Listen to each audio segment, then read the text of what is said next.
Welcome back to the Joy Medicine. I'm Trey Cashion, and that is Dr. Richard Cashion, my dad over there, and Caleb's over there doing what he does, which means everything that allows us to do this. So, exactly. I've got my glasses on, and that would, especially more often than not, mean that I've got to actually read something. We had started on this book, Living Joy. And we just recently taped a show on Philip Neri, and as part of it, it's kind of, we've asked the Holy Spirit to come, which we again ask here. And oftentimes when you're talking, you think you're delivering information, but the reality is it's kind of opening up yourself to receive something. And one of the things that became evident, that part of living joy is a conscious effort, because as I've gone through this, life, and 58 years, almost 59 years of it, it's very easy to get caught up in the stuff. I mean, the work, the grind, the bills, you just name it. And if you keep your eyes on those kind of down and don't have an outward looking up and out, forward looking and upward looking way, it will consume you.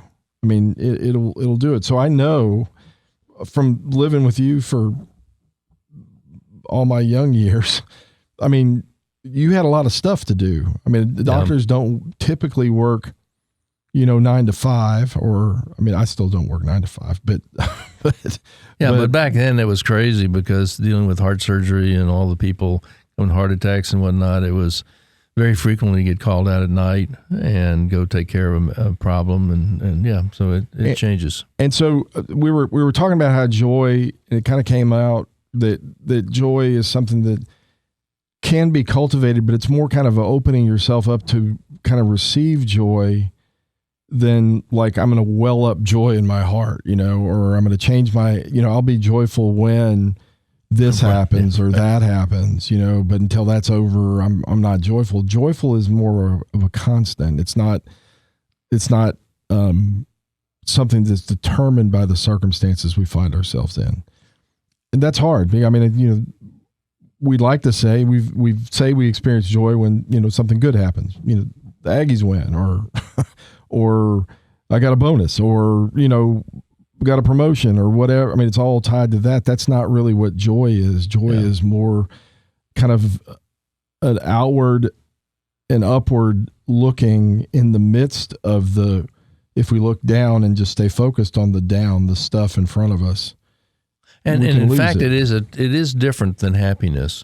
And as we talked about, and we've done this a couple of times, so I'm not going to do that again, but when you think about the joyful mysteries about what was happening in the life of Mary, they were happy because she was doing something God wanted her to do.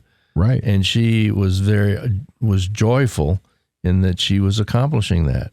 Right. And whatever that was. And that's, I think, something that's hard to always fathom. So in getting back to this, I think it kind of points to that. We had done a show on the first chapter of this book, Living Joy, which he's given 9 rules, 9 things to do. And I don't know if he actually says this, but I do think that these are things that kind of open yourself up for joy, kind of allow joy to become part of who you are. And if you don't do them and you stay focused on the stuff that's causing you pain, issues, whatever it is, and you don't do these things, I think what happens is you become not joyful. Right. And so easy to do. You can get sucked down easily. Very easily. And so the first one was on giving thanks. And there was something that I remember we talked about that kind of hit me, and I've actually shared it with a few people on the giving thanks and being open is, and this ties to what we're talking about, was when he was talking to a lady who, this is Chris Stefanik, who wrote this book, Living Joy, that we're talking about. And he says that this lady was just, why is this happening to me? Why would God do this to me? Why, all those things being done to her. And in first question he asked, which we all should ask ourselves. So how is that helping you? I mean, is that asking that question actually helping you? And of course the answer is typically no, when you think you're kind of the victim of something being done to you that you can't control, whether that's a disease or financial problems or whatever. The why is it happening to you is not a good question. He said, he proposed, maybe you ought to start asking, why is this happening for me? Or why this is happening for me for a reason, which does two things. One of them is the for means that somebody else is doing it. So there's somebody outside. So we're recognizing the same question, that why is this happening to me? There's a God that is directing it, but the for means that it's something to help us be shaped into that. I always liken it in parenting.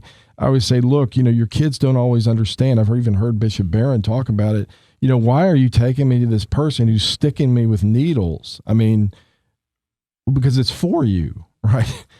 Or why is this happening to me? We don't have the perspective as a 5 or 6 year old that an adult has, that this is something that you need.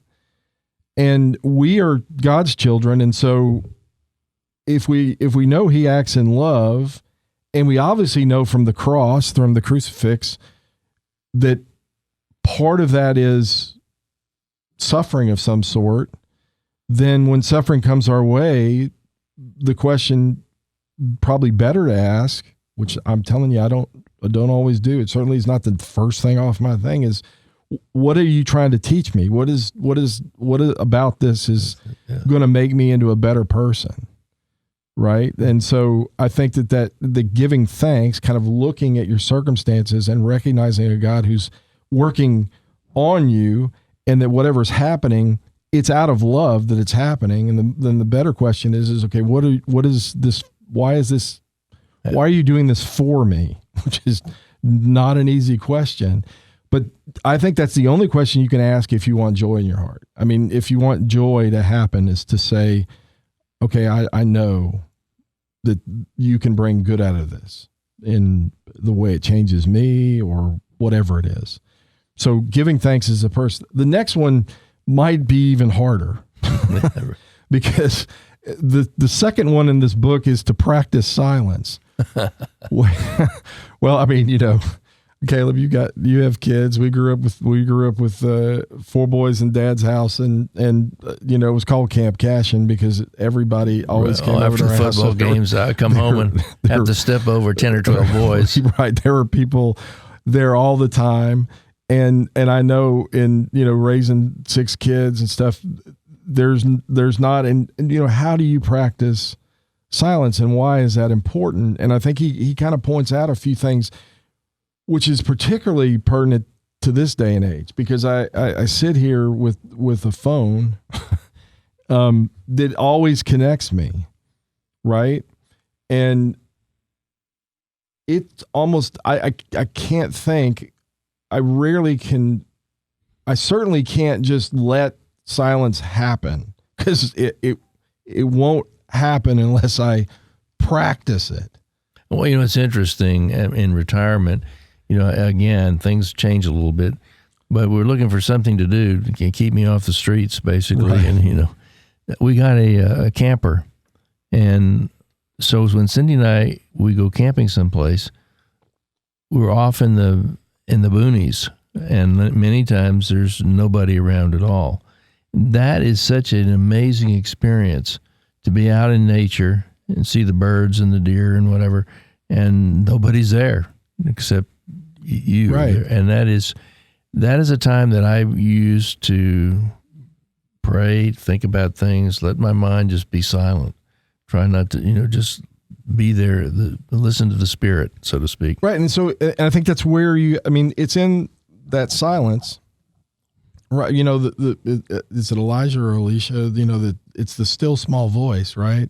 He thinks that God's coming in the thunder and in the earthquake and all those type of things, and yet it's in the still small voice. It's in the kind of depths of your heart. Well, if you don't ever like open yourself up to listen to that still small voice, then you got trouble. Well, I know, like, for example, I watched you practice medicine. I mean, I'm sure there are moments where it was, but I mean, there was always something going on. I know from my own experience that even when I'm home, even if the TV's off, even if I don't have this phone, there's not silence going on in my head. I mean, there are other things, because what he's saying is you really kind of got to work at, which means you got to spend time at it, trying to not like in a Buddhist sense, kind of just into nothingness, but like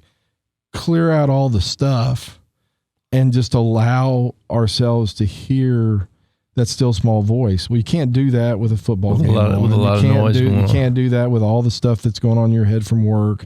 And I don't know about you and maybe what you've done, but if I don't allot enough time for me to kind of pray, because half the battle of prayer is, my goodness, I mean, you'll be praying and the next thing you know, you're talking about, well, I got these 3 things to do. You don't even realize it. And all of a sudden you realize you're not praying. Yeah. You've moved on to something else and trying to the battle of getting back. And finding time to be silent is another issue, which is what you're relating to. And so what I've found is when I first wake up, say a prayer and just lay there and think, right, about that, because the rest of the day, forget it, the phone calls and whatnot. It's funny how things flash back in your mind. You're doing this thing. You remember getting called to the operating room once, open heart surgery. They're having trouble getting this person off the heart-lung machine pump. And as you might see in the movies, a lot of doctors like music. Right. And the 2 heart surgeons I was working with, very, very good heart surgeons, excellent, loved country westerns. So I was new. I was my first day working at this hospital. And so they called me into the emergency room to see if I could help. And of course, when I opened the door to go into the emergency room, here's the patient's anesthetic. The person's asleep. The chest is open. They're working on the heart. And here's Jared Jeff Walker with off the wall redneck mother blasting away. I mean, it was like not just available, it was blasting. Right. And, and you think, so I mean, that is the opposite. But in fact, you just need to be able to find some silence in places someplace. Well, I'm just thinking, I mean, I've been talking to my son that's in medical school, and the sheer volume of time that he spends studying. And so I know there's people that might be listening that are in medical school or whatever, but I mean, I texted him at 11:30 before I'm going to bed, which that's another one of my problems. Should be going to bed a little earlier, but texted him, just say, hey man, just thinking about you. I love you. Thinking nothing of it, thinking that he's got to get up tomorrow morning, maybe a little bit later than me, but still early for him, to go to school. Well, about midnight, I'm laying down and my phone rings up again, attached to the hip, and it's my son, and I can hear the door ding, ding, ding, where he's just opened up the door. Like, what are you doing? He goes, I'm leaving school. I mean, I've been here since 7:30 this morning, and it's midnight, and I'm heading home. Saw you texted, so thought I'd call and say hello. Yeah. And so I would think for people like that it's. I'm trying to encourage a young person. You really do have to find time in the midst of all that to find some silence so you can kind of listen. And that's kind of been a theme for me it's something we all have to, again, that's another thing is part of that silence is actually opening yourself up so you can kind of listen to what's going on in your own heart, what's going on. Yeah, there's so many distractions that we've mentioned that you just have to sometimes go someplace, whether you can have a silent place in your home, or whether if you're lucky enough to be able to get outside and be outside in nature, a place just where you can just be quiet. You may have to go someplace to find the silence that you need, but it's so wonderful when you do that you let your mind and body relax. there's some like yoga, there's different kinds of exercises that can help you relax. And so I think that exercise by itself, I found that I've been kind of where I work, they pay for some personal training stuff, and I've been making myself go, which has helped to have somebody kind of be accountable. I have slept much better, particularly following that. So that would be another thing that you need to add to the equation, because it's very easy, particularly if you're working, crazy hours, 14 to just keep doing what you're and exercise. When you're doing something, pretty intense exercise, you're distracted. Mm-hmm. So it make you forget all the things you're worried about. Which it's funny that in the last month, probably with me going to exercise, that is actually the thought process. I need to go there because I know I'm going to be more worried about my legs are hurting now, or having a problem catching my breath, and I don't think about all the stuff that I was thinking on the way to there. And so I think that's obviously not silence, but that's another thing. We have to kind of take care of ourselves to be joyful. That's another chapter, but part of that is exercise. But this silence, I thought there were some interesting things that he had in here, which we won't go through them in detail, but he talks about the war on silence.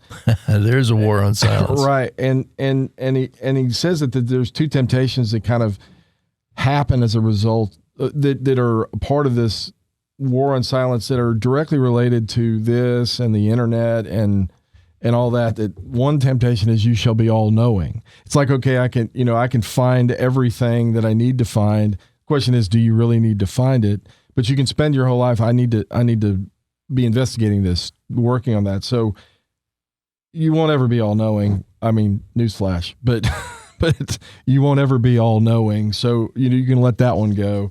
And the other one is you shall be all doing, which is, again, I find myself either taking phone calls or sending emails at the oddest times. I've had my assistant go, "What the heck were you doing at 3:00?" I woke up and I saw my phone and noticed that somebody, an ER doctor, was at work. I just responded. So, and the guy called me and goes, I was just sending that so that you could answer it in the morning. I didn't mean for you to answer it like in an hour. I was just at work sitting there. But there is this sense, all this technology was meant, if you listen to the beginnings of it, to actually allow for more time. More time, yeah. And it's not. It's not. It's actually what's happening is it's creating more work. Or I can speak to that in a. As you mentioned, the technology was to make things easier. As a physician dealing with things, we went from, I had a nice handwriting, and all my records were handwritten and whatever. Doesn't have a doctor's signature. That's right. Yeah, I don't. Yeah, my mother worked on my signing things or writing. She said, "Doctors write where you can't read because they don't know what they're writing or what they're saying." And so I remembered that as a little kid. So I do have good writing. But the point is that with all this technology, we're supposed to be getting better as far as time. In other words, do something we can get out and get things done. I can tell you for a fact, as a physician, that with 4 computers, I had more time. Right. It was like, it's crazy. And maybe I'm slow at typing, and it's just a different mode for me. And you were meticulous, because I can remember when I work with you, walking into your office and there'd be stacks of files, and you're like, I've got to go. I've got to do all of this, and so the computers don't necessarily improve things, but that idea of, and I find it, I think everybody out there kind of recognizes this. I can be doing something at all hours of the day, any time of the day, and that's a trap. It is a trap. It's a trap. I mean, one of the best things that ever happened to me, I went on vacation when I worked for myself, again, had phones, and we went on vacation, and finally Stephanie said, "Look, that phone is going, you can get up in the morning and do it before we get up, and I'll let you do it after we eat dinner together. But between those hours, that phone is in a drawer. And good for her. And it was a gift for that, because she made me, maybe even gave me permission to say, this can wait. So when I leave on vacation now, I'll tell my assistant, look, I'm gonna, if you need me, I will answer it either before 8 o'clock in the morning, or I'll answer it sometime after 7 at night. During the day, if it's an absolute emergency, just say it won't be till tomorrow. I mean, and somebody else can help. But what I've also found in doing that is, I don't think ever there's been a situation that couldn't have waited. But if I had had my phone, I would have thought it had to be handled now. And what you find, I know, you have all these patients that love you, thank you God, and you're taking care of them, and you think, no, but I can't ever leave. Well, in fact, having been retired now for a couple of years, the world moves on, and other people fill in where you left off. And 2 years later, who are you? And I think there's a part of that, and I, if I'm honest with myself, that like you think you're indispensable. Like what are they going to do without me? Right. Well, they're going to find somebody else to do it. Or whatever. It's not, and that may be a little bit of pride, too. I'm that important. Right.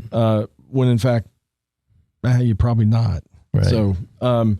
So I think that's a good way to keep that in there. One of the things that you mentioned that I thought was about the stars and being out there, and I this is a quote that he uses. He talks about the fact that in silence and wonder kind of go together. And G.K. Chesterton, I believe a friend of J.R. Tolkien. They had coffee almost every day. Right. So G.K. Chesterton, he said that the world is dry, not for lack of wonders, but for the lack of wonder. And what he's saying is that the wonders are out there. The stars, the sunsets, the beautiful mountaintops, the whatever, they're out there. I don't know what that is. Well, we're having a bit of I don't know if it's a fire alarm or what, but I guess they'll tell us if we start smelling smoke, then we'll have to go. It's one of those wonders. Well, it's interesting, and just speaking, that brought back to my mind. Cindy and I went on what's called a star party. We go out in West Texas, and I don't know if anybody's been out there, but we were out there with telescopes and whatnot, and you cannot imagine how, when you're out in West Texas where the humidity is low and it is absolutely crystal clear. Matter of fact, we were at the Prude Ranch. I worked there for a summer. I've been there before, yes. But it was amazing. And in fact, everybody's very quiet. Even though you're out in the boonies and there are other people, everybody's whispering. Yeah. It's like... There's a sense of awe, yeah, and awe and wonder. I think again, it gives you perspective. For I'm really smaller than I think I am, right? And I'm really just minuscule in the scheme of things. Yet, if you'll open yourself in from a Christian perspective, God loves me infinitely. Even though I'm small, he doesn't love me. And when you go to the places like this star party and you see all these nebula and the stars and realize what a tiny speck we are, and they puts it in perspective. Yes. Like where the Earth sits within our galaxy, and then there are like hundreds of galaxies, and somebody puts that into perspective and shows you a picture. You see all these dots here. That's not a star, that's a whole galaxy. Wow. Yeah. And it's just like blows your way. Yeah. And then so with regard to silence, another thing that he mentions is about silencing your dreams, that having the silence allows you to dream. Because if you're doing and all knowing, or at least seeking to know all, that you have the inability to actually kind of think about, why am I doing what I'm doing? Yeah. I've found, he talks about the fact, and he says when he was younger, he had went to a wedding when he was in college. And after the wedding, he woke up in the morning and realized there's a girl that I want is exactly who I want to get married to. And he was saying, I got up the next morning, I drove back and I went to find this girl who he's now married to. And he said, I wonder if I had woken up and immediately turned on my phone, which didn't exist, right, or turned on the TV or turned on the radio, if I'd actually heard that she's part of the dream of my future. And I think that's true. If you just stay on, I think there's a couple things. One, if you just are on that, you can't really dream, because all you're thinking about is I got to get through this problem and then this problem and then this problem, and again, stay downward looking or just in front of you looking. But the other thing is that they're part of getting through struggles is having I'm doing this for something else. So I'm doing this for my family. I'm doing this for God. I'm doing this because of something greater than myself and what I'm looking at. And I think doctors, I think everybody, but I think physicians, realizing that if, like Mom, we've mentioned, saw Jesus, if they recognize I'm getting to operate some sense on Jesus today, or I'm going to get to talk to somebody who needs me to be Jesus to them, that there's where joy can come from. But I think to be able to do that, you have to, before you go into the midst of it, I think you have to take time to be silent. Yes, I agree. When do you, for me, I have to do it. With all the kids, the only time that would ever work would be either early in the morning, not late at night, because late at night the kids are already asleep, up, right? and also the kids are up, and when they're teenagers. So anyway, and then there were a couple other things, and I think these are both important. One is silence and rest. We all need to make sure we're resting, and I have a problem with this too, and I've tried to break myself of it of having the TV on before I go to sleep, and trying to learn to, just turn it off and do that. Stephanie and I've been doing is just praying the rosary. You can go on Relevant Radio and download that and praying a rosary and find that really. Well, that makes me go to sleep or whatever. And so my mother used to always say, if you fall asleep when you're saying your prayers, just ask your guardian angel to finish them. Right. And so, a lot of times when you're saying your rosary like you're getting ready to go to sleep, you fall asleep, you wake up in the morning, there's the rosary, and you didn't finish the rosary. Well, my mother would say, guardian angel finished it. Well, we do have a great, and the other one is silence and friendship. And I experienced that this weekend, actually. It was with an old friend, and we were talking about chit-chatting, but we spent enough time, but there was nothing else going on. It was just us talking, and we ended up talking for like 3.5 hours, till a lot later than a 50-year-old man should stay up. But it created a great amount of joy to have the silence and be able to focus just on the friend. Not always, it wasn't we did plenty of football games on and that, but those conversations you're not going to get into any depth. But it was when the music was off, the TV was off, and we just started talking, that the silence of there's nothing else but you and me talking led to a deeper conversation. And I think that's important as well. It is. So anyway, I would challenge you to make sure that you actually put silence into your plan of life, that you find time for 20, 30 minutes to just try to be silent and try to let the other things go and say, Lord, what do you have for me today? What do you want from me today? How you want to work in me today? And have that be a prayer, and then try to just sit there in that and listen. And listen for the answer, because sometimes he'll tell you. Sometimes he will tell you. I think lots of times he's telling you we don't let him we talk We're too not much. quiet. Like I'm doing right now. So anyway, God bless you guys. Come back and join us. Practice silence, and you'll open yourself up to joy. God bless you. Bye.